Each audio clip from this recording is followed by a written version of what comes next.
сайн байцгаана уу манайхаа. Mongolian Australia podcast-ийн маань 28 дахь дугаар ийхүү эхэлж байна. Өнөөдрийн дугаараар Кенгуру олон улсын боловсрол зуучлалын төвийн боловсролын зөвлөх Бүрэн Базрын гэрэлмээ орж байна. Гэрэлмээ маань Австралид бизнесийн чиглэлээр бакалаврын зэрэг хамгаалсан бөгөөд одоо Macquarie их сургуульд Media and Communication-аар магистрийн зэрэг хамгаалаад сурч байгаа. Тэрээр боловсролын зуучлалын чиглэлээр 2018 оноос хойш ажиллаж байгаа. Тэгээ өнөөдөр бид хоёр Австрали улсыг зорж суралцахаар ирэх гэж байгаа. Мөн энд ирээд сургуулаа шилжүүлэх эсвэл бас зүгээр аялье гэж төлөвлөж байгаа хүмүүст их хэрэгтэй мэдээлэлүүд хүргэнэ гэж найдаж байгаа. За гэрэл маш сайхан амарч байна уу? За сайн байна уу? Бүгдэнд өдрийн мэндийг хүргэе. Тэгээд подкастнда урьж оролцуулсанд баярлалаа. За тэгээд уламжлалт ёсоор манай подкастт орж байгаа хүнийхээ Австралид анх ирсэн түүх сэтгэлийг нь асуудаг байгаа. За тэгээд та анх хэдэн онд ямар шугамар Австралид ирж анхны сэтгэлээсээ хуваалцаач. За хамгийн анх 2015 оны 3 сард Австрали улсад иржсэн. За тэгээ мэдээж бүхэл монголчуудынхаа адилаар Австрали руу сурахаар оюутны визээр иржсэн.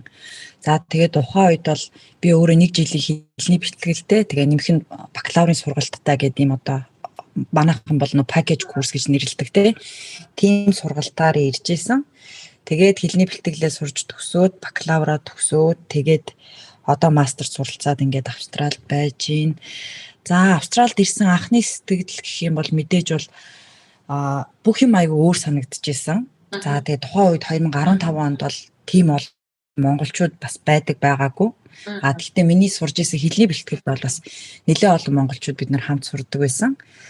Тэгэл хамгийн айгүй сонин санагдчихсэн нь юу вэ гэхээр ингээл бүх юм амар ингээл хурдан болчих шиг болсон ингээл 7 хоногор хэлний бэлтгэлд яваал ажлынхаа цалин 7 хоногор аваад нөгөө сарын ингээ хэмнэлээр явдаг байсан юм чи 7 хоногор байрныхаа төрөөс ихт өгөөлтэй хүнснийхээ ямиг 7 хоногор аваад гэ тэр нэг хэмнэл нь бүр ингээд хөө хинчүүд юу вэ би яаж энэ 7 хоногийн хэмнэлээр ингэж амьдрах юм болоо гэд тэр ингээд айгүй сонин санагдчихсан надад Австралид ирэхэд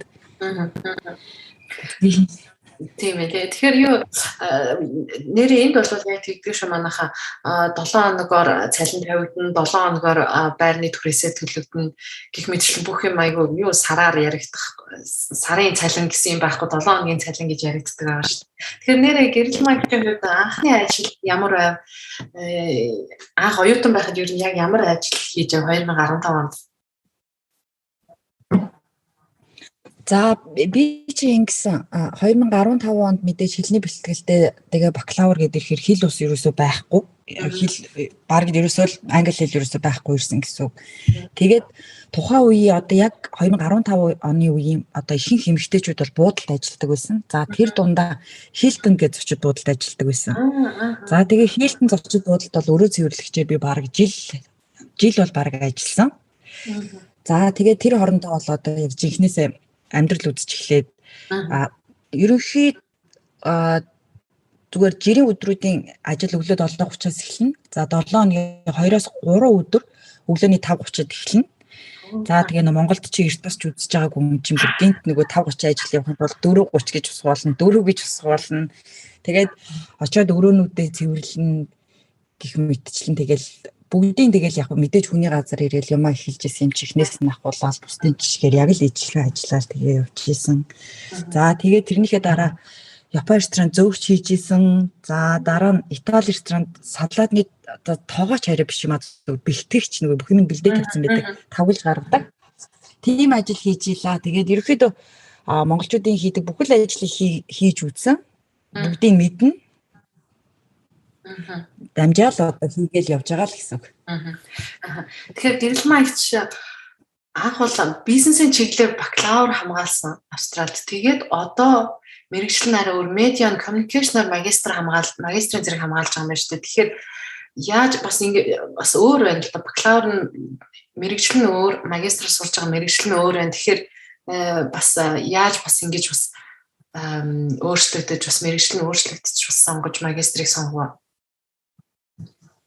Чи бас айгүй зөв харж асуултаа асууж ийн л та. Угаас яг бакалавра нэг бизнесийн чиглэлээр төгссөн гэсэн нэг мастер хамаагүй хийж гэр нэг урдны нэг төстөө мэрэгжил ажлын туршлага хэрэг болно шүү дээ тий. Тэгэхээр Монголд бол би өөрөө сэтгүүл зүйн чиглэлээр бакалавр хамгаалсан. За тэгээд энд ирэхээс өмнө сэтгүүлчээр ажиллаж исэн.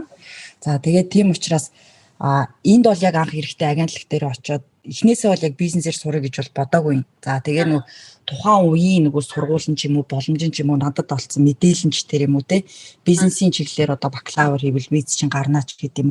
Яг л одоо тэгж ирж исэн яг л олон монголчуудын жишгээр л би бизнесийн чиглэлээр бакалавр сурах гэж ирсэн байхгүй юу. За тэгээд нэгэн тэрцэн учраас бол бакалавраа бол сураад төгссөн. За тэрнийхээ дараа мэдээж бол угаасаа миний сонирхолд бол одоо медиа чиглэлээр буюу яг үндсэн өөрийнхөө мэргэжлийн чиглэл мастер хамгаалахын гайгүй сургууль сурахынсан гэсэн бодол бол байсан. Тэгээ би тухайн үед яг магистра эхлүүлэхэд хэд хэдэн сургуулиуд бол бас судалсан. Тэгээ Sydney University, UTS ч гэдэг юм уу те. Ингээ одоо миний сурж байгаа Macquarie ч гэдэг юм харьцуулаад тэгээ судалж эхэлсэн. Тэгээд энэ ташранд бас хүмүүст хэлчихэд хүмүүс нөгөө магистрийг хийхдээ заавал 2 жилээр хийх ёстой гэж боддог. Гэтэл гайгуйсаа ихтэй сургуулиудын төлбөр өөр аяг өндөр байдаг те. Тэгэхээр жишээ нь хэрэв Macquarie сурах юм бол одоо яг миний сурж байгаа media and communication чиглэлээр хэд 1 жилийн магистр байж болно, 1.5 жил байж болно, эсвэл 2 жил байж болдог байхгүй. Тэгэхээр таны урдны ажилласан туршлага юмнууд ч хүрэх юм бол 1 жилээр одоо магистр их бүрэн боломжтой. Тэгэхээр яах вэ гэхээр монголчуудынхаа авдаг тэтгэлгээ авчин 1 жилийн магистр ихээр цаг хугацаа бол мөнгөнд нь бол маш их хэмнэлттэй байдаг. Ийм зэрэг бас боломжуудыг хараад Macquarie University-д сонгож ороод тэгээд одоо суралцж байгаа сүүлийн семестртээ явж байна. Төгсөх төгсөн байгаа юм байна шүү дээ.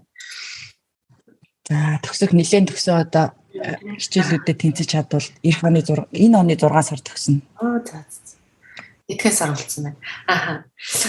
За тийм байна. Тэгвэл хүмүүс маань ер нь би үргэлжлээ тэгж бодож байсан 2 жил ер нь магистр сурна гэдэг чинь ерөөсөө л 2 жил гэдэг ерөөс тоо орж ирдэг байхгүй. Тэгэхээр ингэж бас хугацаа хожиж бас болох юм байна шүү дээ манайхан. Тэгэхээр ийм юм байдаг байна шүү. За гэрэл маягч маань Кенгуру олон улс боловсролын зуучлалын төвийн боловсролын зөвлөх хийдэг байгаа. Тэгээд анх хэдэн онд энэ зуучлалын төв нээгдэж байсан бай ер нь төвийнхээ талаараас хүмүүстэй дэлгэнгүй танилцуулж. За тэгээ. За би урд нь өөрөө Австралид олон улсын боловсрол зуучлалын газарт ажилладаг байсан. За тэгээд 2020 оны дундаас эхлээд өөрийнхөө одоо агентлагаа нээж гарсан. За түүнийгээ бол одоо Кенгуру гэж нэрлсэн байгаа. За манай Кенгуру маань одоо ямар зорилготой газар вэ гэхээр олон улсын оюутнуудад боловсрол зуучлал үзүүлдэг. Хүмүүс болохоор нөгөө монголчууд визний газар гэж ойлгоод байдаг те. Гэтэл агентлаг чинь нөгөө нэг виз нөгөө талдаа сургууль гэдэг нөгөө хоёр үндсэн том газрыг холбож явж байгаа. Тэгэхээр нөгөө сургуулийн талын бол ерөөсөө мартаж болохгүй. Сургуультай ч одоо ганц холбож байгаа газар чи агентлаг албан ёсоор бүх юм чи хийж өгч байгаа гэсэн үг. За тэгээд эхний ээлж нь Монгол оюутнуудаа аваад Монголоос болон Австралиас оюутнуудынхаа визийг гаргаад нэлээд амжилттай сайн явж байгаа. За мөн бид нар зөвхөн Монгол гэхгүй Перу, Колумб, одоо жишээ нь Солонгос, Таиланд зэрэг улсуудын хүмүүсийн бас оюутны виз болон аялал жуулчлалын визийг хийж тэгэхээр олон улсын оюутнуудын визийг бас одоо хийж байгаа Монгол агентлагаа гэсэн үг. Зөвхөн бас Монгол биш мэдээж одоо ихэнх оюутнууд нь бол монголчууд гэхдээ бас бусад улсуудын ч гэсэн оюутнуудын визийг бас хийж байгаа гэсэн үг. Тийм байж тээ. Тэгэхээр өөр бас ямар орнуудад салбартай байгаа лээ. Монголд салбар нь байгаа. Сая бас Австралийн хэдийн салбартай байна. Ямар хотуудаар салбартай байгаа лээ? За мэдээж Монголд бол манай салбар байгаа. За Монголд бол манай мэргэжлийн боловсролын зөвлөхүүд бол хүн бүртээ нүүр тулжуулзаад мэргэжлийн зөвлөгөөгийн нөгөө тухайн хүн бүр тохирсон одоо кейс дээр нь ажиллаад явдаг. За Сидней хотод мэдээж төв салбар нь байгаа. Тэрэндээ би өөрөө ажилладаг. За Мельбурн болон Брисбен хотуудад бол яг төв гэхээсээ илүүр манай албан ёсны боловсролын зөвлөхүүд ажиллаж байгаа. Хэрвээ та Мельбурн ч юм уу Брисбен хотод сурдаг бол манай зөвлөхүүдтэй холбогдоод бүх төрлийн одоо сургуультай ч холбоотой, визтэй ч холбоотой асуудал ах юм бол мэдээлэл авах бүрэн боломжтой. За тэгээд энэ ташранд бас хэлэхэд энэ сарын 24-ний өдөр Брисбенд байгаа монголчуудтай өдөрлөг зохион байгуулах гэж байгаа. Брисбенд хэдэн сургууль коллежуудтай хамтраад тэгэхээр та бүхэнд хэрвээ сургуультай ч юм уу коллежтой ч хамааралтай асуудал эсвэл виз сонгуулах зэрэг асуудал ах юм бол хурж ирж уулзаад мэдээлэл авах бүрэн боломжтой байгаа. Тийм ээ. Энэ сарын 24-нд гэсэн тийм. Тийм сарын 24-нд удахгүй яг нөгөө байршил болон цагийг манай Кингрүү гэсэн аль бие усны Facebook пэйжээр танилцуулна. За тийм ээ. Тэгэхээр сонсогчдод та бүхэнд доор бас линкээр Facebook пэйж, вебсайт тэгээ Австралид хаяг утас дугаарыг бас доогоор оруулах болно хүмүүс сонирх юм бол. За тэгэхээр ихэнх хүмүүс ер нь ямар виз их мэдүүлж байна вэ? Тэгээд сургалтаар байна уу, аялал байна уу? За сургалт тэгэхээр хэлний бэлтгэлийн шугамар илүү их өсөж байна уу? Ер нь энэний талаар. За Монголоос бол мэдээж монголчууд бол ерөөсөө л ихэнх нь оюутны виз үздэг. Тэ оюутны визээр сурахаар ирээд эндээ өргөжлүүлээ визээ сунгаад явж байгаа.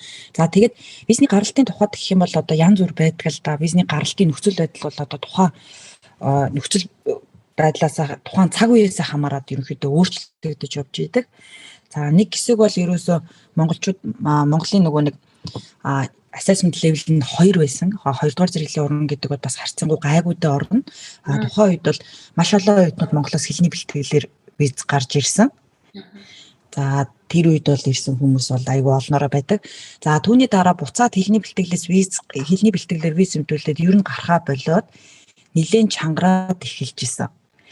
Нэлээд чангарч байжгаад тэгээд ковид болсон байхгүй юу? Тэгээ ер нь ковид үе болоод хэл хаагдаад байжгаад за түүний дараа сая нэг хэсэг хугацаанд бол ерөөсө хэлний бэлтгэлээр мэдүүлсэн виз бол маш амжилттай сайн гарсан. За манай дээр ч гэсэн нэлээд олон оюутнууд Австрал суралцахаараа лизэний ирсэн байгаа. Гэтэл яг сүүлийн үед бол хэлний бэлтгэлээр мэдүүлсэн визнүүдийн гаралт бол муу байна гэж бол хаасайгүй яригдж байна. За энэ мэдээллийг хаанаас аваад байгаа вэ гэхээр бид нар нөгөө Австралийн сургуулиудыг аль бие усаар төлөөлж ажилладаг учраас сургуулиудад нөгөө нэг виз гарч байгаа эсвэл татгалзаж байгаа гэсэн нөгөө бүх мэдээлэл дата нь байж идэг гэсэн үг байхгүй. Тийм учраас Монгол оюутнуудыг аваа одоо төрдөө зөксөё тий хэлний бэлтгэлээр Монголоос юусоо виз гарахгүй байна. Зөвхөн Монгол гэхгүйгээр одоо бол манай Монголын assessment level нь 3 болоо буурсан байхгүй. Нэлээд дээр буурсан. 3 дугаар зэрэглийн орон битэл 1 2 дугаар зэрэглийн орны хүмүүс ч гэсэн гарахгүй байна гэд нэлээд олон сургуулиуд дээр яг одоогийн байдлаар бол хэлний бэлтгэлүүдийг бол одоо төр хугацаанд зогсоодсон байна аппликейшн авахаа болоод сургуулиуд. За тэгэхээр яг ийм нөхцөл байдалд одоо яах юм бэ гэхээр юм асууж ирсэн үү? Тий. Гэс таныг цаашныхаас гэдэг чинь одоо 3 дугаар зэрэг рүү орлоо гэдэг чинь шүү дээ. Тэр нь ер нь ямар шалтгаанаас болоод ингээд зэрэглэн доошо буурд юм бол ямар зөрчил гаргасан орон ер нь доошлоод идэм юм бол. За тухайн улс орны болон яг ингэж явдаг л да хоёр талаасаа нэг талаасаа тухайн улс орны зэрэглэлийг тогтоогоод нөгөө талаасаа сургуулиудын зэрэглэлийг тогтоож явдаг байхгүй юу. Тэгээд жилд 2 удаа буюу 6 сар тутамд шинжилж явдаг гэсэн үг. Улсуудын төвшин, сургуулиудын төвшин гэсэн. Тэгээд энэ зэрэглэлээс их хамааралтай байдаг ямар сургууль, ямар мэргэжил хүнд сонгох вэ гэдэг нь ерөөсөө тухайн энэ зэрэглэлээс их хамаарж явдаг байгаа. За тэгвэл түрүүн би хэлсэнчлэн Монгол бол 3 дугаар зэрэглэл рүү ороод бол нэлээд олон жил болсон. Энэ бол бүр нэлээд дээр үе юм ярьж байгаа гэсэн. Урд нь 2 байсан л гэсэн. Тэгээд 3 дугаар зэрэглэл рүү ороход одоо чинь юу нөлөөлд юм бэ гэхээр энэ бол нэг сургуулиудаас л хилдэг зүйлүүд гэсэн үг байхгүй. Сургуулиудын одоо төвшин болон улс орнуудын зэрэглэл яагаад унцтай юм бэ гэхээр хамгийн том шалтгаан бол цагаачлалын визүүд маш олноор мэдүүлэх. Тэгэхээр яах вэ гэхээр виза аваад аль хэзээний Австралид ирсэн байгаа оюутнууд маань цагаачлалын виз мэдүүлэх юм бол Монголын зэрэглэлээс бол ерөөсөө маш их хойшин татна гэсэн үг. За дараа нь мэдээж маш олноороо сургуулаас солих, ийм сургууль сурна гэд бид нар угаасаа иммиграшнд өөрсдийнх нь стейтмент захиаг нь бичээд ирж байгаа те тухайн сургуулийн нэрийн, курсын бүх мэдээллийг нөгөөдөр чинь. За тэрний дараа ирсэн оноо сургуулаа сольдог. За дараагийн нэг юм болохоор сургуулаа төгсдөг. За дараагийн нэг юм нь болохоор хууль бусаар амьдардаг ч гэдэг юм уу те. Тэгээд ерөөсөө тухайн улс орны нөгөө нэг бүх мэдээлэл дата гэдэг чинь иммиграшн дээр бол байж байгаа гэсэн үг байхгүй. Улсын зэрэглэл юунаас хамаарат байна гэхээр одоо яг энд байгаа монголчууд ер нь ямар шүү байдалтай байгаа вэ? Яг оюутны визэн дээр үнэхээр сураад тэр яг ирсэн мэргэжлэрээ сураад төгсөөд буцаж явж гин үү? Эсвэл сурахгүй байгаа л байна уу? Цагаачлалын виз мэдүүлж гин үү? Курсээ сольж гин үү гэдэг ч юм. Энэ бүх юм бол ерөөсөө ингээл мэдээлэл болоод ороод энэ бүхнээсээ л дүгнэлтэйгэл гаргаад ирчихэж байгаа гэсэн үг. Тийм байна. За тэгээ би нэрээ түрүүн яг яриад хэлсэн шүү дээ тий. Тийм яг одоогийн байдлаар бол яг бакалавр магистрийн визүүдийг бол сургуулиуд бол гайгүй авж ийн. Гэхдээ мэдээж нөгөө нэг IELTS-ийн оноо гэдэг юм бол яригдж байгаа. Тэгэхээр IELTS-ийн оноотой хүмүүсийн бол виз гаралт харьцангуй гайгүй байгаа гэсэн тийм зүйл яригдж байгаа. Ер нь IELTS-ийн оноо хэлний бэлтгэлд ирэх юм бол ер нь IELTS-ийн оноо бол англи хэлний шалгалтын оноо бол хэрэггүй үстэй тий. Хэлний бэлтгэлээр ирж байгаа болохоор. Тийм хэрэггүй хэлний бэлтгэлд бол IELTS-ийн оноо үзүүлэх шаардлагагүй. Хэрвээ коллеж, бакалавр, магистр сурах гэж байгаа бол хэлний онооны шалгуур тавигдана гэсэн үг. Тэгэхээр за би бас ихэнхдээ хүмүүс маань магистрын сургалт их сонирхдаг байх гэж би зүгээр таамаглаж байна. Тэгэхээр магистрт сурах гад ирьяг Монголоос бодож байвал ер нь IELTS-ийн хэдэн оноо шаардлагатай юм болоо? Виз мэдүүлэхэд. За курсууд бол IELTS-ийн академик 6.5-аар орчиж байгаа гэсэн үг. Академик 6.5. За яг мэдээж одоо нөгөө тухайн мэргэжил нь өөрөө өндөр IELTS-ийн оноо шаардсан мэргэжлүүд байх юм бол IELTS-ийн 7 гэдэг. Гэхдээ харьцангуй ховор. Ер нь 6.5 таа байхад Австрал руу бакалаврт шууд сурахаар хүрээд ирж болно гэсэн үг. Магистрт бакалаврт. Магистрт бисээ бакалавр гэсэн нөө. Тийм. За бакалавр нь бол 6 оноо шүү за. 6 оноо. Окей. За дараагийн асуулт гэхээр чинь ер нь ямар визээр ирвэл илүү ер нь удаан Австрал байж болох уу? Та гэхдээ бас сайн хэллээ л дээ бас монголчууд маань ихэнхдээ бүгдээрээ ингээд цаашаа үлдэх гээд ингээд виз сонголдог болохоор бас левелийг бас жоохон доош нь улсынхаа левелийг жоохон доош нь буулгах зэрэг тэгжэл яг тэрнтэй холбоотой бас нэг асуулт маань бас гарч ирчлээ л да. Тэгээд ер нь анханасаа Монголоос ирвэл яг ямар виз хүсвэл илүү Австралид удаан байж амьдарч суралцаж амьдарч болох уу? Тэгээд цаашлаа тэ эндхийн байнгын орсон суугчийн виз буюу PR виз авч болох боломжтой байд юм болоо. Яг би ингэж сонссон л да. Жишээлбэл accountant буюу нэгтлэнгийн мэргэжлээр сурах юм бол магистраар сурах юм бол эндхийн одоо цагаач байнгын оршин суугчийн визийг хүсэх хэрэгтэй болдог гэх мэтчлэн хэрэг өөр мэргэжил бол яг бас тэ PR визийг авах ирэхгүй байдаг ч юм уу тиймэрхүү байдаг гэж сонссон л да. Олон хүнээс сонссон. Тэрний талаар бас та яг жууж. Тийм нөгөө түрүү миний хэлсэн нөгөө буцахгүй байна гэдэг нь бол нөгөө нэг төвшөнд оршилж байгаа олон шалтгаануудын нэг нь гэж бол хэлсэн те. За мэдээж одоо Монголоос ирж байгаа хүмүүс энд ирээд нэлээд удацсан ирнээс за одоо PR авмаар байна. Тэхийн тулд би яах ёстой вэ гэдэг асуултыг бол ерөөсөө маш ихээр асуудаг. Энэ бол ерөөсөө манай оюутнууд хамгийн их асуудаг асуулт гэсэн. За мэдээж Монголоос бол одоо шууд PR авах курсээр одоо сонгоод аплайт чиг гэхэд яг өндөө бол боломж тийм сайн биш байдаг. Хүссэн үсээгүй нөгөө нэг за түрүүнд урьдсан нэгтлэнгаарч гэдэг юм уу те. За нэгтлэнгаар бол угаасаа PR авах боломжтой. Тэгтээ нөгөө нэг жил болго ингээд зарлж байгаа шүү дээ те. Гарч байгаа нөгөө Австрал улсад одоо нэг хэрэгтэй байгаа эрэлт хэрэгцээтэй мэргэжлийн чагсаалт гэдээ гаргачихж байгаа тийм үү. За яах ёстой вэ гэхээр хамгийн эхлээд суралцж байгаа мэргэжилчин өөрөө тэр мэргэжлийн чагсаалтанд багтах ёстой байх нэ гэсэн. За жишээ нь нэгтлэн бол байдаг үгүй л байдаг. Нэгтлэн байснараа би магистрат төгсөөд нэгтлийн одоо чагсаалтанд байгаа юм чинь би шууд PR авна гэж ойлгох бас өрөөсгөл ойлголттой. Яагаад гэх юм бол оноо цуглуулах ёстой байдаг. За нэгтлэнгийн тухайд бол маш өндөр оноо шаарддаг. Тийм учраас олон нэгтлэнгаар төгссөн монголчууд бол нөгөө тэр нөгөө оноонд нь хүрэх гэж бол айгүй асуудал байдаг учраас одоо өөр мужууд руу нөхч гэдэг юм эсвэл PR авч чадахгүй удах ч гэдэг юм. Тийм асуудлууд байдаг. Зүгээр одоо миний энэ харсан туршлагаас оюутнуудад одоо юу гэж зөвлөх вэ гэх юм бол трейд курсууд гэж нэрлэдэг байгаа тий. За тэд нар бол одоо ерөөсө хамгийн боломжтой PR айгүй нэг хурдан нөхцлөөр авах боломжтой байдаг гэсэн үг. Тийм учраас нөгөө тоогоочоор сураач, мужаанаар сураач гэдэг юм уу тийм заруудыг магадгүй чи бас харж исэн бах тий. За тэднийг бол одоо трейд курсууд гэж нэрлэдэг байгаа. За тийм одоо тийм мэргэжлэр сурж төгссөн хүмүүсийн бол эрэлт хэрэгцээ бол асар их байдаг. За түүн дээр нэмээд түрүүний миний хэлсэн онооны шалгуур харьцангуй бага учраас PR авах боломжтой байдаг гэсэн. Тэгэхээр нэг хэсэг бол айгүй олон монголчууд хэлний бэлтгэлээр ирээл виза сонгохдоо бизнес, project management, leadership management, удирдлагын менежмент гэж сонголоо л да тий. За эдгээр нь бол нэгт тэр листэнд нь байдгүй. За яг тухайн хугацааны нэг 2-3 жилийн одоо визтэй байх ч юм уу тий. одоо нэг тийм л нэг цаг хугацаа өгж байгаа гэсэн үг байхгүй юу? Тэрнээс биш яг нөгөө цаашдын өгөөж нь байхгүй гэсэн үг. Тэгээ би бол одоо чинь гадаад оюутнуудын визийг бас айгүй хийдгэлтэй. Гадныхан бол одоо айгүй айхтар. Филиппинчууд бол ерөөсөө шууд ирээс сувлагчаар сураал эхэлчихсэн. Нэгт өөрсдөө англи хэл айгүй сайтай байдаг. За тэгэл айгүй олон эрэгтэйчүүд мужаанаар сураал эхэлчихдэг байхгүй.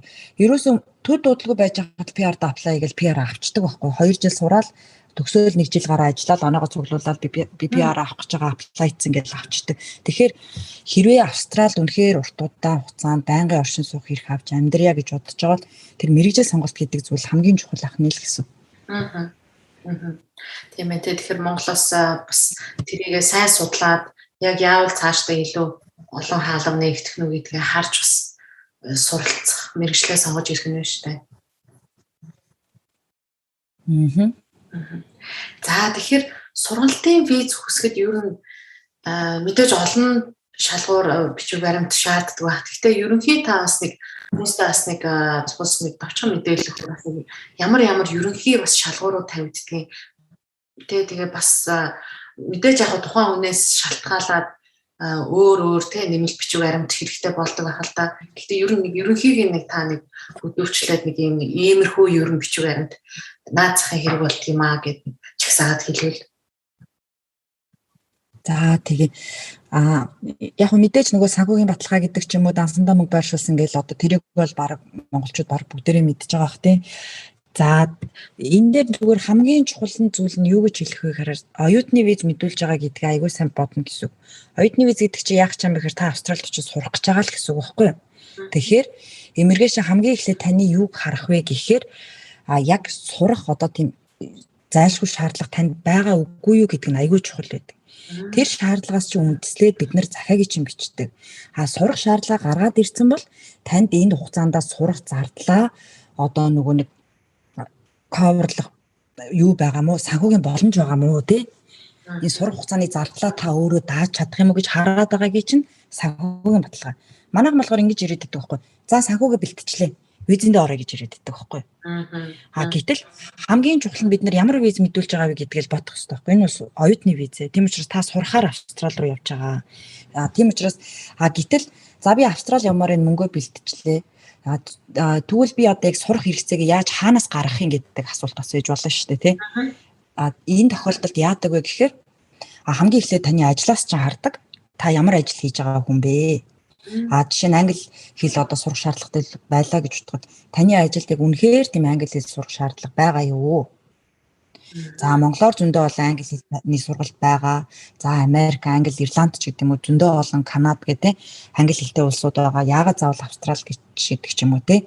Тэгээд эсвэл одоо чинь магистр байлаа гэж бодоход яг яагаад магистр сурах вэ? Тэгэхээр энэ шалтгаанаа гаргасныхаа дараа санхүүгийн баталгаа болон нөгөө бусад нөгөө нэг хэрэгцээтэй бичиг баримтуудын жагсаалт гэж байгаа шүү дээ.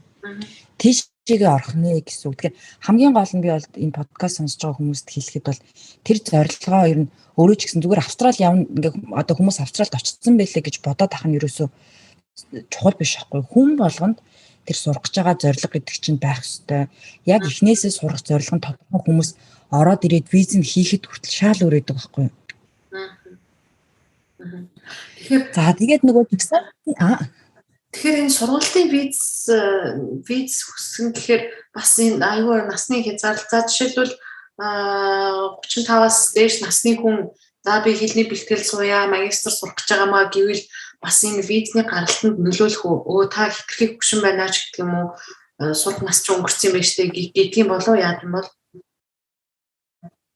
За тэр бол яг бас мэдээж тэгдэг. Угаас нас явах тусмаа л эрсдэлтэй рүү орчих. Энэ 30-аас дээш угаасаа бас л оюутны виз мэдүүлэхэд эрсдэлтэй бүлэг рүү орж байгаа. Тэгтээ төрөүний миний хэлсэнчлэн за би одоо чинь 30 настай тийм үү 30 настай ирнэ би одоо банкнд ажилладаг тий. Тэгээ би нэг тушаалах шаардлагатай байгаа. Би өөрөө бэлдээд нэг хөрх IELTS оноо авцсан ч юм уу тийм үү. Тэгэх юм бол би одоо чинь бизнес аналист ч юм уу ямар нэгэн байдлаар мастер хамгаалах хэрэгтэй. Ажлын орчин зөндөө олон хүмүүс гадаадаас мастер хамгаалаад ирсэн. Ийм тохиолдолд би бол үнэхээр сурах шаардлагатай байна. Би энэндээ зориулж би өөрөө хэлэг бэлдсэн ч гэдэм үү.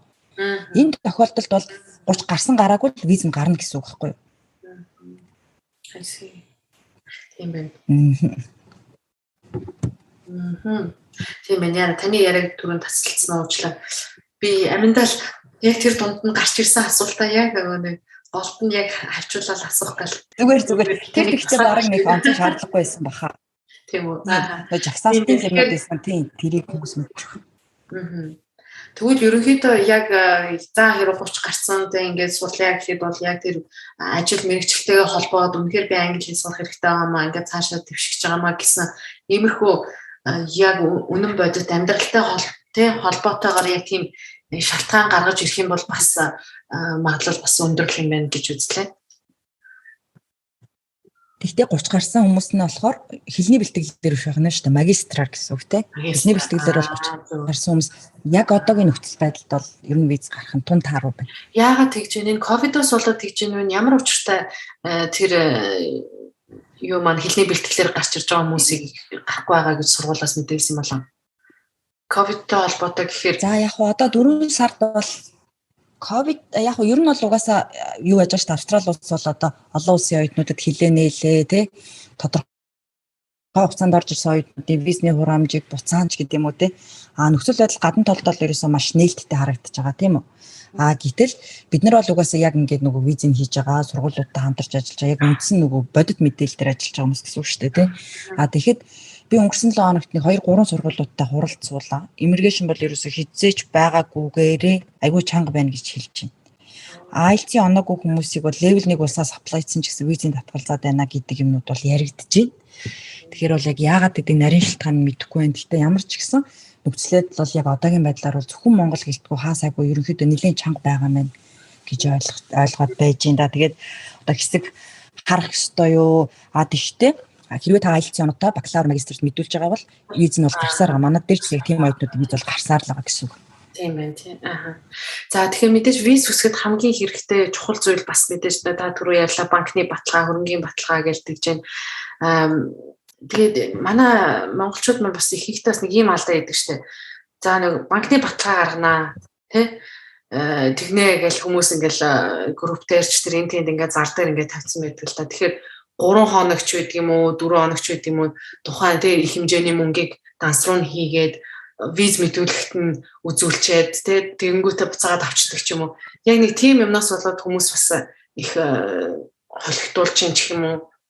Тухайн яг банкны баталгаа гаргаж өгч байгаа тэр мөнгөтэй үнэн л мөнгө олж байгаа болохоос биш. Яг виз мэдүүлж байгаа хүн нь бол тийм тий холигны баталгаагаар бол ер нь бол виз нь бол туслагдтал байх л да. Тэгэхээр ер нь та хүмүүстэй ямар зөвлөгөө өгөх вэ? Яг ингээд банкны баталгаа хэр мэдээ сурах гэж байгаа хүмүүс хэмжээний мөнгө бас банкнд нь байх ёстой.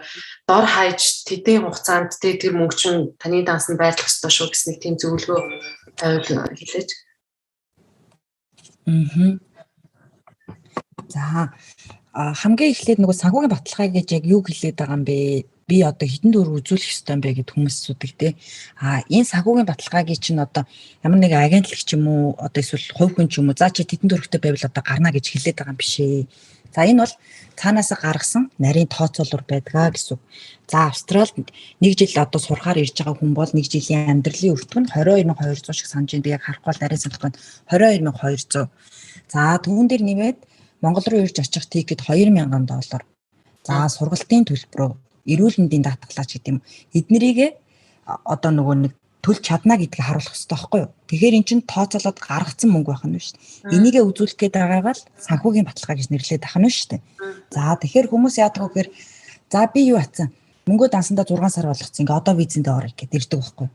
За мөнгө дансан 6 сар байнгут л одоо виз гарна гэж бас ойлгож болохгүй. Тэгээд дандаа нэг сүрэг юмэр яриад байгаа шиг сонсогдож байна. Яг нэг үнэн мэдээлэл нь юм байдаг шүү те. Тэгэхгүй болохоор гоё юм яриад нэг хүмүүс аяг ингэ итгэждэг байхгүй те. Тийм за тийм гэтэл яадаг вэ гэхээр иммиграшн ч юм одоо 6 сар мөнгө байсан үгүйг чинь баг ерөөсөө нэг сонирхоо болсон. Яагаад гэх юм бол угаасаа мэдж байгаа шүү дээ. Бээжин дээр л монголчуудын метро шалгадаг гэсэн үг те. Олон жил болчлоо. Олон монголчуудын янз бүрийн юмыг мэдсэн. Тэгээд хамгийн гол нь та дээр 6 сар байршуулсан мөнгөө хаанаас олсон юм бэ гэдэг их усүрээ нотлно гэдэг ерөөсөө хамгийн том ажил аахгүй. За тэнгууд манайхан болохоор ингэдэй. За худалдаа авах гэрээ хийгээд байр зарсан ингээл орчих гэдэг байхгүй. За гэтэл үстэй яадаг вэ гэхээр байр зарсан хөрөнгийн баталгаанд маш дургүй. Визийг маш их татгалзах гад байдаг. Яагаад тэгэхээр жишээ нь чи ингэ бодлоо. Зөвхөн 1 жил Австрали руу хэлний бэлтгэл сурахын тулд байраа зараад явна гэдэг бол айгүй тийм утгагүй сонсож байгаа байхгүй. Зөвхөн одоо нэг хэл сурахын байраа зарчих гэсэн. Тэгээд байраа зараа явцсан хүнд яг уу гэхээр тэнд сурж байгаа хооронд нь буцаж мөнгө орж ирэхгүй нах нь шүү дээ. За тийм учраас одоо үйл хөдлөлт хөрөнгө зарах манайхаа эсвэл машина зарч энийгээ зарч гэдэг юм. Тиймэрхүү төрлийн одоо магны баталгаанд бол айгүй дургүй байдаг. Тэгээд бөө мөнгө хийгээл за би болцлоо гэж бодож болохгүй. Хамгийн чухал нь болохоор таны мөнгөний их үүсвэр хаанаас орж ирсэн бэ? За түрээсээ орлогуудад дуртай байдаг. Ягаад тэгэхээр таныг одоо сурж исэн ч гэсэн мөнгө үргэлжлээд орж ирээд ах нэ гэсэн үг байна шүү дээ. За жишээ нь одоо байр зарлаа гэх юм бол одоо тэр 2% нөгөө нэг 2 өдлөө 3% билүү нөгөө татвар төлсөн бичиг шүү дээ. Ягаан бичиг гэдэг Монголд. За тэр заавал байх хэвээр тэрүүгээр одоо баталгаажнаач гэдэг юм уу. Нарийн юмнэр байгаа. Тэнгүүд мөнгөө хийчлээ. За дотолж чадахгүй юм чинь за тэгвэл ингүүл одоо яах вэ? Ингэчмээр өштэй ч гэдэг юм уу манайхан бол тий. Одоо энэ орсон мөнгө ашиглаа визэнд ормоор байна гэдэг ч юм уу тий. Ийм асуудлууд бол үс айгүй олон гардаг байхгүй юу. Тэгэхээр яг одоо тийм бодож байгаа шиг чинь зүйл биш ээ. Тэр санхүүгийн их үүсвэрийг нотлно гэдэг айгүй чухал. Монголчууд бол ер нь ингээл мөнгө бол ингээ олоо хийчтэй мэн гэдэг бол ер нь мэдсэн гэсэн үг заяа. Тэгэхээр хаанаас яаж олох бэ гэдгээ айгүй үнэн зөвөөрөө нотлох хэрэгтэй. Заавал нэг тийм амар баян бас байх гад байх албагүй л байдیں۔ Гол нь орж ирж байгаа мөнгө чинь үнэн. Одоо чинь ээж аав нь гайгүй өндөр цалинтай хүмүүс бол яг ээж аавын цалингийн дансны урлагийг харуулад за бүр зах дээр лангуутай хүмүүсийн хүүхдүүдийн ч гэсэн виз гардаг байхгүй. Хүүхдээ 18 хүрэхэд гадаадд сургана гэд өдөр болго ингээд баг мөнгө хийцэн. Заавал одоо тийм том албан тушаалтай ээж виз гарна гэж ойлгоод авах хэрэггүй байна ш. Эхнээсээ айгүй гой зөв системтэй бэлдээд явнаа л гэсэн үг. Тэгэхээр тогтмол мөнгө орж ийна. Нэг банк гэл нэг том мөнгө орж ирэх биш те. Бас тэр мөнгө маань тогтмолоор ингээд өсөж дэвжсэн болж таарна шүү дээ. Тэгээд зүгээр багтаа 6 сарын хугацаанд харна гэсэн үг үү те. Одоо яг тэр банкнд мөнгө нь өсч үгээд тийм 6 сар ер нь байршуулсан байх ёстой гэдэг. Угаасаа бүүн орж ирсэн мөнгийг бол тайлбарлахгүй бол татгалзан гэдэг зүйл бол угаасаа яригддаг. Бүүн орж ирсэн мөнгөнд бол угаасаа тийм таатай ерөөсө ханддаггүй байгаа шүү бас. Тийм тэгэхээр бас тэр банкны бас баталгаа гаргана гэд бас нэлээд олон зарууд явдаг. Тэр бол ер нь бол гэмээ гэж бас та зөвлөх үү юу? Тэрэн дээр юу гэж хэлэх вэ та? Хүмүүс нэг тийм зар тавьсан. Одоо ер нь тэрийг баг тийм одоо би бодохдоо хүмүүс барыг тэрийг хийхгүй байгаа л гэж бодож байгаа шүү дээ. Намайг л одоо Австралид ирэх үед айгүй олноор тэгдэг. Гэхдээ харагддаг те энэ тэнд. Тэгээд за яг мөнгө нь байхгүй байлаа гэж бодоод хийлэгчлээ гэж одоо их усрөө нотолж чадахгүй бол тэгээд шал хэрэггүй байгаа сте те. Тэгэхээр бас ер нь бол бас айгүй хэрэггүй зүйл. Тийм байна. Тэгэхээр үйл хөдлөлийн мэдээж бас өөрийнх нь нэр дээр байгаа байрны гэрчлэгээ баталгаа бол бас тэрэн дээр бас нэмэр болно гэсэн үг үү те. Бизнес өсгөхөд өөрийн гэсэн бас байртай байна. Гэрчлэгээ үзүүлээд ингээд болохгүй яах вэ? Тий.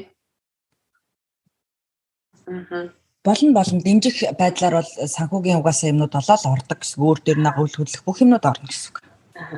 За та түрүүн бас эрүүл мэндийн даатгал гэж ярьлаа. Мэдээж оюу түмэн эрүүл мэндийн даатгалаа заавал төлсөн байх ёстой Австралийн амьдрах хугацаанд. Тэгэхээр ер нь за миний зүгээс яг сонсож байгаа хүмүүстэй хэлэхэд Австралид ер нь шүдний эмнэлэг аюул их өндөр үнэтэй байдаг. Тэгэхээр шүдээ сайн эмчлүүлж ирээрээ гэсэн нэг тийм хамгийн ихний захиас бол би тэгж хүмүүст хэлнэ гэж бодож байгаа. Тэгэхээр таны хувь хүний зүгээс ер нь за нэг хамаатныхаа нэг дүү ирэхэж шээ тэр хүн та яг юу гэж зөвлөх за тэрээ нэг сайн эмчлүүлчихэд юм уу онцлуулчаад эмчлүүлээд тэрээ эрүүл байлгаараа тэр нь үнэтэй шүү гэд хүмүүст бас нэг захих юм байвал. За мэдээж нөгөө нэг бүх олон улсын оюутнууд бол эрүүл мэндийн даатгал заавал хамрагдсан байх ёстой. За хамрагдчихж угаасаа виз авдаг. Энэ бол одоо визний үндсэн шалгууруудын нэг байгаа. За тэгээд эрүүл мэндийн даатгалын тухайд бол нэг хэд хэдэн төрлийн даатгалууд байдаг. Одоо тусдаа компаниуд гэсэн үг. За тэгээд даатгалд ерөөсөө яг түрүүний чиний хэлснээр шүд ордгоо, нүд ордгоо. За тийм учраас харааны шил бол одоо асар үнэтэй юм билээ. Би өөрөө энд харааны шил тааруулаад хийлгүүлж авсан чи бараг $350 болж исэн. Тэгэхээр Монголд бол яагаад ч 350 байхгүй зүтэй. Нэг харааны шил тааруулаад ингээд авахд. За шүд бол ерөөсөө бүр асар үнэтэй тий. Чи өөрөө мэдчихэж штэ. Сувгийн имчилгээ $1,500-аас эхэлдэг гэсэн мэт дээ. Тийм штэ. Энд чинь нэг актара гэдэг байх шүү. Актарагаа авахлахад чинь нэг нь $550 болж байгаа юм чинь. Амар үнэтэй. Зүгээр Яг тийм нэг шүд авч байгаа байхгүй юу? Тэгээд Зүгээр ломбтоогүй эмчлээгүй зүгээр шүд суулж авч байгаа юм шүү дээ. харин тийм ээ. Шүд бол үнэхээр асар үнэтэй. Тэгээд гол нь жишээ нь бодолтой нөө сувгийн эмчилгээг $1,500-аас эхлэнэ гэж хэлчихэж байгаа байхгүй. Тэгээд эмчилж ижил хэлнэ. Нөө эндхийн нэг юм чинь бас нэг өөрөө тийм штэ тэ нөгөө наам ерөөсөө юм хэлдэггүй штэ. Эмчилж иж хэлнэ хэр байхаасаа болно. Хүнд байх юм бол ингээ юу яагаад явна. Гайгүй бол 1500 гэдэг ч юм. Тэгээд шүдээ эмчлүүлнэ. Тэгээд юу яана? За нүдний хараа марааны асуудалд бол харааны шил мэлээ ингээд бүр хид хидээр ингээ аваад ирчмээр биш санагдчих ш надад бол 2 3-аар нь нийгмийг нь хайчвал тэгээ шууд гаргаж ирж үгээд ч юм уу те. Тэгээд бусад зүйлүүдийг бол за даатгал бол ихэнх нь коверлно, гайгүй байх. За тэгээд нөгөө нэг бас нэг надад өөрт бол тэг санагдаад тийм дутагдaltaй зүйл нэгэд жоохон ядаргаа мадаргаа байдаг бол эмчлүүлэхгүй бол эндхийн имлэгт нэг жоохон ядраад байна гэж очихоор усуу наранд гар гэл жимсэд гэл явуулчихад идэв шүү дээ. Тийм нэг зүгээр нэг хөнхөө нэг тийм нэг зүгээр ерөнхий нэг зөвлөгөө өгөөл гаргацдаг. Тэгээ бүр болохгүй панадолоо гэж ирсэн. Юу ч үгсэн панадолоо гэж хэлдэг. Яг ядаргаа мадаргаа тийм нэг урхаг юм байвал жоох хэлтэй ч юм нэг Монгол уламжлалтын имлэгт аягуулсаа хөвчгээд ирээрэл гэж өөрийнхөө зүгээс хэлмээр санагдчих. Би ч очих болгонд өөр ашууд хамгийн дөрөнд уламжлалтын имлэгт хэлдэг. Тийм ээ тий. Тэгээ одоо жишээ нь би ингээд амар хөшдөг байхгүй юу? Тэгээд тэр хөшөлтөнд ч бас ямар ч имчилгээ авахгүй шүү дээ. Ингээд хөшөл дасгал сайгийн гадаа халдах гэдэг тэгэл ерөөсөө болоо. Тэгэхээр тиймэрхүү имчилгээг аягүй сайн хийлгээрээ бас тийм шүү дээ тий. Тэгээ бас энд шүдний эмчилгээнээс тэр эндхийн австрал хүмүүс хүртэл өөрсдөө шүдээ эмчлүүлэхийн тулд Тайланд, Малайз, Тайланд руу Бали эднэр рүү явж шүдээ эмчлүүлдэг. Яагаад тэгэхээр тийшээ яваад онгоцныхоо билетийг төлөө, зочд буудлаа төлөө сайхан амрангаа шүдээ эмчлүүлчээ буцаад ирэх зардал нь Австралд шүдээ үзүүлэх зардлаас хямдхан болж байгаа учраас австралууд тэгж явж аялж бүр явж байгаа шүдээ бүрийн эмчлүүлчээ буцаж ирдэг байх нь мэлээ шүү. Тэгэхээр айгүй асар үнэтэй гэсэн үг шүү шүдний эмчилэг бол. Тэр бол өстой яалтчгүй үнэн. За тэгээд хэр үнэтэй тий. Тийм шүү. За тэг мэдээж оюутан хүмүүс мэдээж ажил их хэрэгтэй. За тэг ажиллах цагийн лимит юу? За тэг 20 цаг байдаг сурж байгаа хүн тий. Тэгээд би бас таны постноос бас сүүлийн нэг постноос нэг хальт уншлаа л да. Тэрэн дээр таас одоо бол арай олон цагаар юм уу бүтэн цагаар ч юм уу ажиллаулж байгаа оюутнуудыг гэсэн нэг ковидын дараа ажиллаулж байгаа гэсэн бас нэг тийм юм уншсан. Тэгээд тэр одоо яг хэвээрээ байгаа юм болоо. Тэгээд гэр бүлийнх нь хүний хувьд яг хэдэн цаг байд юм болоо. За оюутан сурж байгаа хүн за 20 цаг байд юм бол гэр бүлийнх нь хүн нь хэдэн цаг ажиллах хэрэгтэй юм бол чи угаасаа өөрөө мэдж байгаа штэ австрал хүмүүс дандаа гэр бүлээр ирээ байгаад байдаг те. Яагаад тэр чин гэр бүлээр ирээд идэг гэдэг нэг шалтгаан гэхээр оюутанд нь өөрт нь 20 цаг ажиллах хэрэг хөгчөөд гэр бүлийн үнд нь ч гэсэн ажиллах хэрэг хөгчдөг байхгүй ижилхэн 20 цагийн. Тэгэхээр гэр бүлийн хоёулаа ажиллах боломжтой учраас монголчууд австралийг аягүй их зорьж сурдаг гэсэн үг. За тэр дотроо хэрвээ магистр сурах юм бол гэр бүлийн үнд нь 40 цаг буюу full time ажиллах хэрэг хөгчдөг байхгүй 7 хоногийн. 7 хоногийн. Тэгэхээр айгүй боломжийн гэсэн. За одоо ковидоос болоод нэг Австрали улс ажиллах хүчний хомсдолд орсон учраас оюутнуудыг бол бүтэн цагаар ажиллаж болно гэсэн мэдээлэл гарсан. За түүнээс хойш бол ямар нэгэн мэдээлэл одоогийн байдлаар гаргаагүй байна. Тэгээд энэ одоос хэр удаа үргэлжлэх яах ихийг бол сайн мэдэхгүй байна. Тэгээд тухайн үед мэдээж мэдээлэл гарахаар манайхнууд орон пэйж үзэн дээр апдейт хийгээ мэдээлэлд явна. Ажиллах боломж олгодог нь бас давгүй л дээ Австралийн ер нь бол тийм болохоор л ер нь манайхын илүү энэ бас нөгөө нөхцөл байдлын ингээд бас гэр бүлээ авчрах хэрэгтэй байдаг. Тэгээд дээрээс нь настай ажиллах цагуудыг бас өгдөг. Магадгүй зарим оронд бол ажиллах хэрэггүй ч байж магадгүй шүү дээ. Бас гэр бүлээ ч авчрах хэрэггүй байдаг бах л да. Би сайн мэдгүй. За тийм байна. За тэгвэл одоо хоёулаа оюутны бизнесийн талаар нэлээд ярьлаа. Тэгэхээр аяллаа бизнесийн талаар бас ярив. Тэгээд мэдээж хүн болгоно л заавал сураал эндхийн бас тий PR байнгын оршин суугч болно гэж бүгд зөвтөхгүй л байх. Мэдээж хүмүүс бас аяллаа сайхан юм үзье, тий Сидней Опера хаус үзье гэд бас алдартай газруудыг үзье гэд ирээ гэж бодож байгаа. Тэгэхээр тиймэрхүү хүмүүс бас хандаж бас нэг та зөвлөгөө өгөөч. Тэгээд бас ганц би ялангуяа эмэгтэй хүнд аяллаа виз гардггүй гэсэн нэг тийм тал байна уугүй юу? За аялын визний тухайд бол аялын визийг одоо ерөөсөө саяхнаас авч эхэлсэн те чи тэрийг мэдчихэж байгаа те хилээ хаалттай байж байгаад ердөө саяхнаас эхлээд аялын виз авч эхлэе гэсэн. За ерөнхий аялын визний үндсэн шалгуур юу гэдэг юм бэ гэхээр манайхан бас энийг айгүй буруу бодод идэв.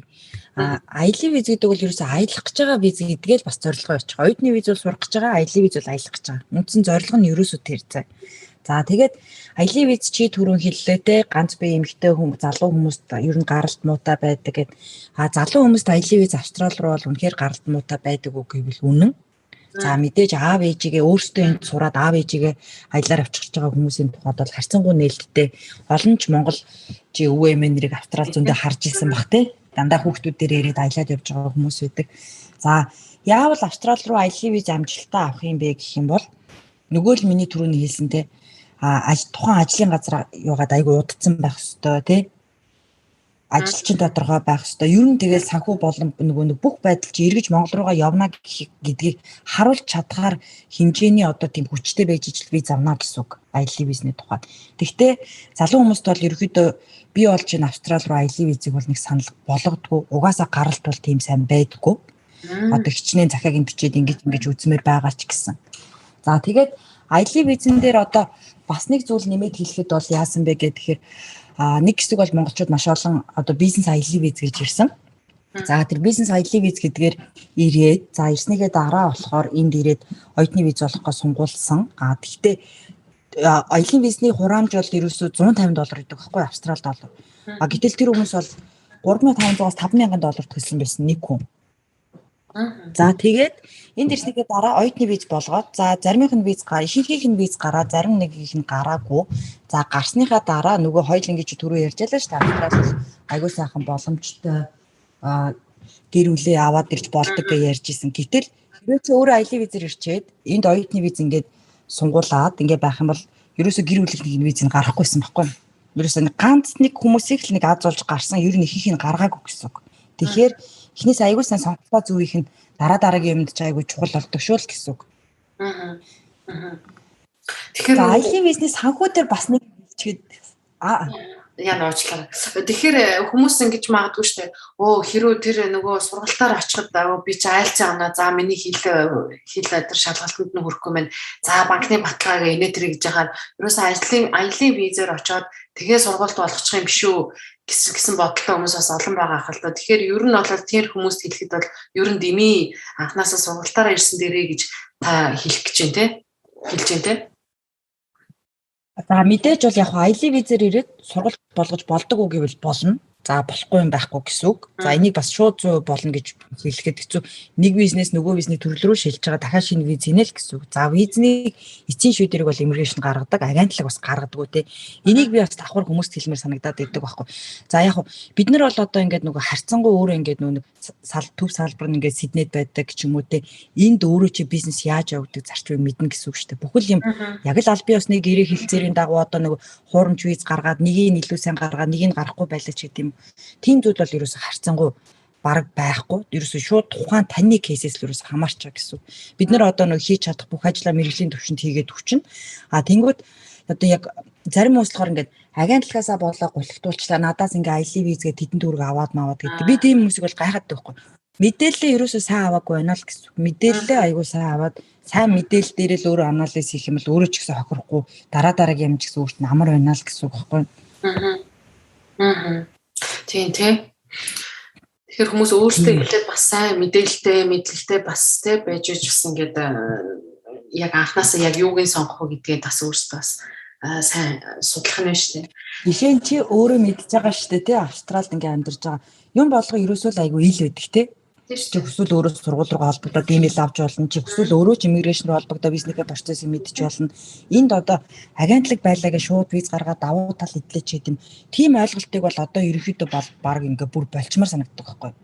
Бүх юм нээлттэй, систем нь өөрөө амар гоё, хүн болгонд ойлгомжтой юм байхад бас өөрөө төлөө жоох яваад ер нь нэг жоох мэдээлж юм наацх юм бас мэдчмээр санагдаад байдیں۔ Надад бол.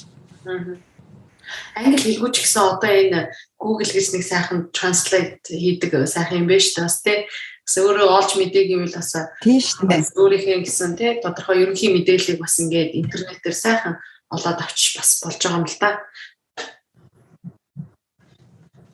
Мэдээлэл бол маш сайхан нээлттэй байна. Гэхдээ нөө мэдээлэл одоо шүүх нь одоо тэгээд тухайн хүмүүсээс хамаарх нь шүү дээ бас тий. Хит нээлттэй мэдээлэлээс хэрэгтэйгээ олж авах нь хэрэгтэй авах нэ л гэсэн үг. За танаа төв хамгийн сүүлийн чинь бас нэг мэдээлэл оруулсан байсан. Үйл хөдлөлийн чиглэлээр бас коллеж суралцуулахаас хүмүүсийг бас уриалсан тийм пост харсан л да. Тэгээд надад бас энэ бас их гоё сонир санагдаад байгаа хгүй. Бараг өмнө нь сонсогдож байгаагүй чиглэлээр бас ярьж ин л да. Үйл хөдлөлийн чиглэлээр тэрнийхээ талаар соёлын нэг товчхон бас хүмүүстэй энэ бас яг юуны чиглэлээр суралцахын яах ёстой тэ төлбөр нь хийдин гэх бас товчхон бас нэг хүмүүстэй хүргэе. За тэгээ те. Чи яг үйл хөдлөлийн хөрөнгө гэж асууад би зүгээр товчхон хариулчих. Ягаад гэхээр би өөрөө Австрал нөгөө нэг яг гадаад оюутан гэдэг статусаар ирээд одоо ч гэсэн сураад явж байгаа учраас нөгөө нэг зөвхөн агентлагийн санал болгож байгаа курсээр сурах биш те. Зөндөө олон курсууд ингээ боломжтой байдаг шүү. Ирэл хайгуул ингээ хийгээд үзээч, хэрэгтэй юмараа сураач, өөрийнхөө хүссэн юмараа сураач гэдгийг л одоо хүмүүс санал болгох гээд байгаа гэсэн үг байхгүй юу? Жишээ нь одоо саяны дурдсан үйл хөдлөлийн чиглэлийн курс бол одоо Сидней хотод одоо ердөө саяхан дөнгөж одоо анхны одоо болж нэгдэж байгаа курс. Гэтэл жилийн сургалтын төлбөр нь 6,000 гэхээр одоо жирийн л нөгөө бидний бизнес прожектээр сурдаг сургуулиудаа ижилхэн үнэтэй байгааз. Тэгээд 7 хоногийн 2 өдөр явна. Сургуулаа төгснөөхөө дараа яах вэ гэхээр аль бие ёсны сертификаттай одоо нөгөө үйл хөдлөлт нөгөө ажилтдаг хүн болно гэсэн үг байхгүй юу? Үйл хөдлөлийн хөрөнгө сурчлаа. Бүр дипломогийн төгсчих юм бол бүр үйл хөдлөлийн агентлагаа өөрөө яаж менеж хийх үг, агентлагаа нээх хэмжээний тийм мэдлэгтэй болчихно гэсэн үг байхгүй юу? Тэгэхээр бол өөрийнхөө дуртайгаа сонирхолтой мэргэжлүүдээр сураасаа гэсэндээ шинэ соргог мэргэжил гарах болгонд бол бас пост хийж мэдээлэл оруулдаг. Англиар real estate гэж ааштай тийм үйл хөдлөх чиглэлийн. Тийм real estate management гэдэг байгаа. Сертификат 4 болон диплома гэж сургалт байгаа. 4 төгсгöd бол аль биесний сертификат аваад өөрөө агентлагт ажиллах боломжтой болчихно. Дипломогоо одоо сураад төгсөх юм бол өөрөө агентлаг байгуулад агентлагаа менеж хийгээд авч явах боломжтой болчихно ч гэдэг юм уу. Нөгөө нэг курсээс хамаарат. Тийм. За тийм байна. За тэгэхээр бас та хэд маань бас шинээр ирж байгаа оюутнуудтай зориулаад онгоцны буудлаас тосоох те татварын дугаар ABN number авч явах хэдэр гэх мэтчлэн бас үйлчлэгээс явуулж байгаа юм билээ. Тэрнийхээ талаар бас нэрээ бас яг ийм үйлчлэгээ бас айгүй дутдаг байхгүй юу. Яг агентлаг гээл ингээд зуучлаа. За Австралид ирлээ. Хинч таньдгүй. Одоо яах вүлээ? Ингээл бас онгоцны буудлын дээр ингээл гацж байгаа хүмүүс бас байгаа байхгүй. Тэгэхээр таад мэн бас илүү бас шинэлэг үйлчлэгээ бас давхар явуулж байгаа болохоор бас их гоё юм л да. Тэрнийхээ талаар бас хүмүүст хэлж өгье гэж бодож байна. Би нөгөө өөрөө хамгийн анх 2015 онд Австралид ирэхэд ямар ч таньдаг хүнгүй ирсэн. Азар нөгөө нэг байранд маань байрлсан айлын маань хүмүүс айгүй сайн хүмүүс таарсан учраас тосож аваад ингээд хөргөж өгөө байршуулад ингээд ихний юмнуудыг чиглүүлж өгч ирсэн байхгүй. Тэгээд би нэг хайлт ингээд дамжуулаад арай гэж нэг монгол хүн олоод ажил хийх гээл гэсэн чинь нөгөө EBN TFN гэдэг дугааргүй нөө татварын дугаарууд нь болохоор ажил хийж болдгоо. Тэгээд ингээд би ингээд тэрнээс дугаар хийж авсан юм аа ингээд надад ийм дугаар аплайдаад өгч гэсэн чинь надаа чи тэгвэл яг одоо миний данс руу $250 хийчих гэж хэлчихсэн байхгүй юу. Тэгээд нөгөө өөрөө нөгөө тэр зовлонгийн үдсэн учраас тий онгоцны буудлаас нь тосоод тэр явж утасны дугаар авах чинь тэр ивент тэр татварын дугаар аваа банкнд очиод дансын нөөж өгөөч гэдэг юм. Энэ бол үндэ айгүй их асар ажилттай байхгүй. Нэг хүний бүтэн өдрийн ажил. Энэ дээр бол манайх нэг амар ашиг олох гэж ч юм уу тийм байдлаар бол энэ үйлчлэгээ гаргаагүй. Яг үнэндээ энэ бол ерөөсө онгоцны буудлаас буугаал буусан ихний оюутан болгонд хэрэгтэй байдаг үйлчлэгийг чи өөрөө мэдчихэж байгаа шүү дээ тий. Татварын дугааруудыг аваад өгчин, машинтаа досоод байранд нүргээд өгчин, амьдрах орчинтой танилцуулчин, уцтаа олгоод өгнө, банктаа олгоод өгнө гэд. Тэгээ эхний л нөгөө өөрт тулгарч исэн бэрхшээлүүдээсээ бодоол тэг яг оюутнуудад юу хэрэгтэй байдаг вүлээ гэж бодож байгаа л би тэд ярилцж байгаа л энэ үйлчлэгийг гаргасан. Надад айгүй гоё санагдсан л да. Ягаад тэгэхээр бас зүгээр те та ингээл за сургалтаар ирлээ оюутны ирцүү за одоо ингээл энэ хүний асуудал гэд хаяхгүйгээр бас ингээд бас тэр хүний ихний бас алхмыг ингээд бас туслаад дэмжиж өгч байгаа нь айгүй гоё санагдсан л да. Танаа агентлагийн үйлчлэгээ нь За баярлалаа. Хийсэн юм маань хүмүүст хүрч ивэл баяртай байна. Тэгээ ер нь танай агентлаг ер нь хэдэн хүнд ер нь сургуульд болон аялын виз гаргаад тусалж байгаа. Ер нь бас тийм тоо байна уугүй юу? Тэгээд бас дэлгэрэнгүй бас юуныхаа агентлагийнхаа мэдээллийг хаягийг утсыг бас инжээ хэлээд бас яг доор нь би угаасаа коммент линкээр оруулах болохоор та бүхэн хэрэг сонсож амжаагүй бол доогоор бас линкээр оруулчихна. Тэгээ та тэрнийхээ талаар бас юм яаж? За мэдээж бол яг Кенгуруугийн оюутнууд гэсэн бол нэлээд оюутнууд байгаа. Яг учиргүй нөгөө нэг яг TED гэж бол бас хэлэх нь ашиг. Мэдээж бид нар дээр бол мэдээж нарийн дата судалгаа байгаа. За тэгээд гадаад оюутнууд бас сүүлийн үед нэлээд хүч төрж орж ирж байгаа. Өнгөрсөн хугацаанд байгуулагдаад яг Кенгуруу маань өөрөө байгуулагдаад удаагүй ч гэсэн хангалттай одоо хөөрхөн хэмжээний оюутнууд бол зорж ирсэн, үйлчлэгээ авсан. Тэгээд бүгд эргэх холбоотой тэгээд ажил явьж байгаа. Хаяг уцаа гэсэн тий. За би чамд эсвэл юу ах вэ? За ямар ч гэсэн манай Монгол дахь утас бол 7705 97 гэд 19 дугаар харуулалт. Тэгээ би нөгөө өөрөө Монголын шинэ авьяаст очиж үзээгүй байгаа учраас яг нөгөө нарийн хаягийн зааж мэдэхгүй. Тэгээ тэр утасны дугаараар заалах юм бол манай заагаад өгчнө гэсэн. За манай Сиднейд хаяг бол одоо Сидней хотын төвд байгаа Central Station дээр буугаад ойрхон. Тэгээд чамайг дугаар өгөх хүмүүс залгаад ирээд уулзаж мэдээлэл авах бүрэн боломжтой. Угаасаа бүх мэдээллийг та бүхэн Facebook пэйжийн доогоор линкээр оруулах болохоор ороод бүх Монгол дахь бас шинэ салбарын зураг өргөтэй бас гой пост орсон байлаа. Бас тэр бүх мэдээллийг ер нь Facebook пэйжээр нь бас ороод харж боломжтой юм байлаа шүү. Тэгэхээр Мельбурнд бас зөвлөх байгаа, Сиднейд яг төв офис нь байгаа, тий Брисбен бас зөвлөх байгаа гэсэн шүү дээ. Тэгээ бас Пертэд бас ерөнхийдөө бас та зөвлөхтэй болох гэж байгаа гэсэн тий. За ерөнхийдөө нөгөө Perth бол өөрөө мэдж байгаа те regional area гэж явдаг. Тийм учраас нөгөө удаан хугацаанд амьдрах гэж байгаа, PR авах гэж байгаа хүмүүст бол одоо суралцахад хамгийн тохиромжтой газар.